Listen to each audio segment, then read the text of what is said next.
Première question, peux-tu te présenter? Ah ouais, alors moi je m'appelle Xavier Vella, je suis un pêcheur de silure, passionné. Et voilà, j'aime beaucoup cette pêche, j'aime beaucoup ce poisson. Et comment as-tu commencé la pêche du silure? Ah, alors moi c'est une... Et pourquoi ce poisson aussi? Ouais, alors ça je vais pouvoir te répondre assez précisément.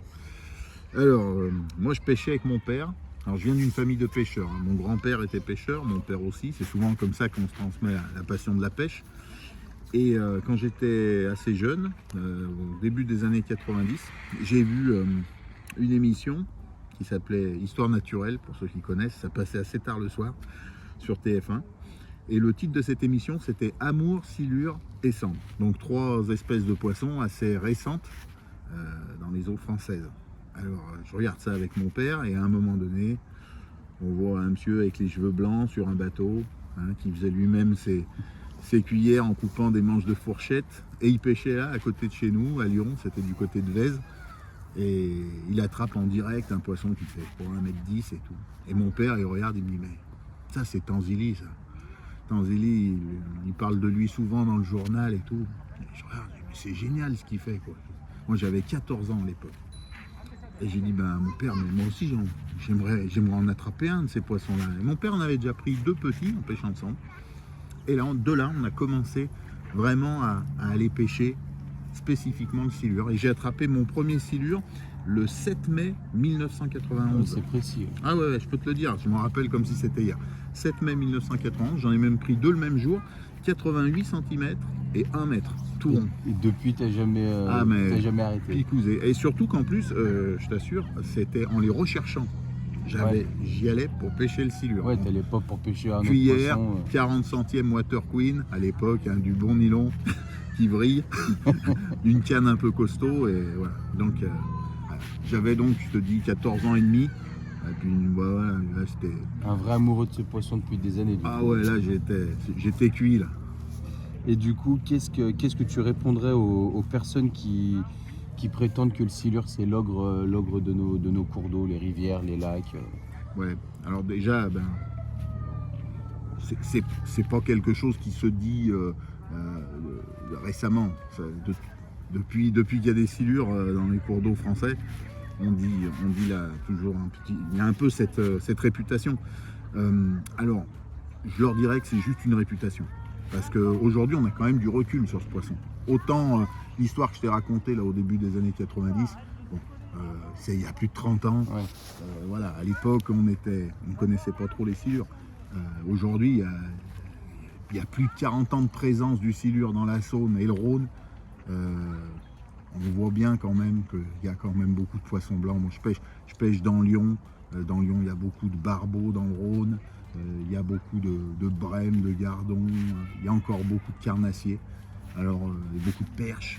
Donc on n'a pas noté de déséquilibre sur les autres populations. D'abord, la Fédération française de pêche, parce que on pourrait dire que moi, mon avis, il n'est pas très objectif, mais la Fédération française de pêche est claire là-dessus. Le silure n'a pas provoqué de déséquilibre majeur sur la population piscicole française. J'en profite, je continue un petit peu. Tu peux. Voilà, j'en profite pour dire que aujourd'hui, le silure, la présence du silure en France, c'est plus, on va dire, la conséquence d'un problème écologique bien plus important que la simple arrivée d'une nouvelle espèce en France. Le silure n'est pas la cause des problèmes, c'est la conséquence. Aujourd'hui, on a des températures d'eau dans nos rivières qui dépassent allègrement les 20 degrés en été.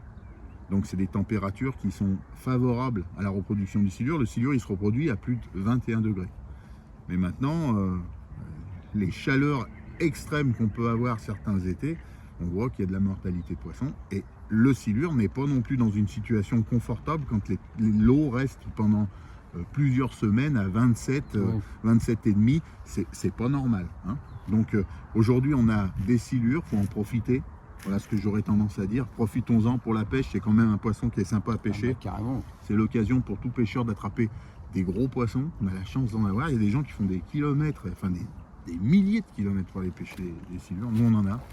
Je crois qu'il faut en profiter. Et pas trop commencer à réfléchir si sa présence est bénéfique ou... Aujourd'hui, les choses sont claires. Le silure ne présente aucun problème pour les autres espèces. Ouais, de toute façon, ça a été prouvé. Voilà, ça a été prouvé. C'est simplement une forme de vie et on est content encore qu'il y ait de la vie dans les rivières. Donc, faut en profiter. Carrément. Bah, c'est pour ça que moi, je t'ai demandé justement de venir, parce que je me suis dit, qui d'autre que toi pour vraiment parler de ce poisson. Enfin, Ouais. Tu le disais tout à l'heure, tu le pêches depuis que tu as 14 ans. Voilà. Tu le connais par cœur, tu connais son comportement. J'ai vu aussi l'évolution, si tu veux, qu'il y a eu dans nos rivières. C'est vrai que au début, la niche écologique était là, il y avait la place quoi, pour accueillir ces poissons-là, parce qu'il ne faut pas oublier que juste avant l'arrivée du silure, parce que on parle d'arrivée du silure, c'est pas tout à fait vrai. Il y a toujours eu un peu du silure. Moi, j'ai des livres qui datent de 1950 sur la pêche, où le silure est très présent dans le Doubs. Le Doubs, c'est un affluent de la Saône. Il était présent dans le Rhin. On sait que le Rhin communique, hein, le canal du Rhône au Rhin, tout ça, il y a des communications entre les deux. Ah bah oui. Le silure était présent de façon endémique également sur des lacs suisses, le lac de Neuchâtel, le lac de Gruyère. Voilà. Donc finalement, c'est un retour du silure qu'il y a eu dans nos rivières. Parce qu'il y a même des fossiles qui ont été trouvés en Ardèche, dans la vallée du Rhône. Donc, J'en avais entendu parler de voilà. ça. Ouais, mais c'est plus que ça aussi, c'est des faits. Donc le silure, en fait, avec les glaciations, il a peut-être disparu de chez nous. Et puis là, il est en train de revenir parce qu'on est rentré, qu'on le veuille ou non, on est rentré dans une nouvelle ère. Carrément. Et peut-être que le silure, c'est un annonciateur de tout cela. Et n'oublions pas que, en même temps que le silure, sont arrivés également les brèmes, les sandres. Ce sont tous des poissons originaires du Danube. Voilà. C'est des poissons qui ont l'habitude de cohabiter dans leur pays. Là, il arrive l'aspe dans la Saône, Oui. un nouveau poisson du Danube. Donc, si on réfléchit, il y a une véritable conquête de l'Ouest qui se fait. Mais ça, c'est un phénomène écologique beaucoup plus vaste que de simplement se dire, tiens, on a un siluridé qui peuple la rivière et qui a tendance à se reproduire. C'est ça. Donc, le silure, je répète, hein, c'est la conséquence de quelque chose, c'est pas la cause. Voilà. Et moi, pour en revenir à mon expérience de pêcheur, parce que je suis pas scientifique, hein, mais mon expérience de pêcheur, moi j'ai vu quand même les populations qu'il y avait au début des années 2000 étaient bien plus conséquentes que les populations qu'on a maintenant 25 ans plus tard. Donc, là, on va dire que les populations se sont régulées. Le silure, il est plutôt en régression, qu'on le veuille ou non. Hein. Alors, il reste bien présent et ça permet justement aux pêcheurs de pratiquer une pêche sportive, mais il est quand même en régression. Et on a la chance maintenant d'avoir des poissons trophées, des poissons qui ont plus de 35 ans, parce que ça c'est aussi important de dire aux pêcheurs. Le silure n'atteint ses tailles colossales et ses poids colossaux uniquement parce que c'est des poissons qui vivent plus longtemps que les autres. Le silure, il a une longévité extrême, comme la carpe. C'est un poisson qui peut vivre plus de 40 ans. Aujourd'hui, un silure qui fait 2,50 m, c'est un poisson qui a plus d'une trentaine d'années. Ouais. Donc voilà, on pêche quand même des vieux poissons. Des vieux poissons. Ouais. Et dans nos rivières où il y a des populations depuis longtemps, on a la chance d'avoir ces poissons trophées.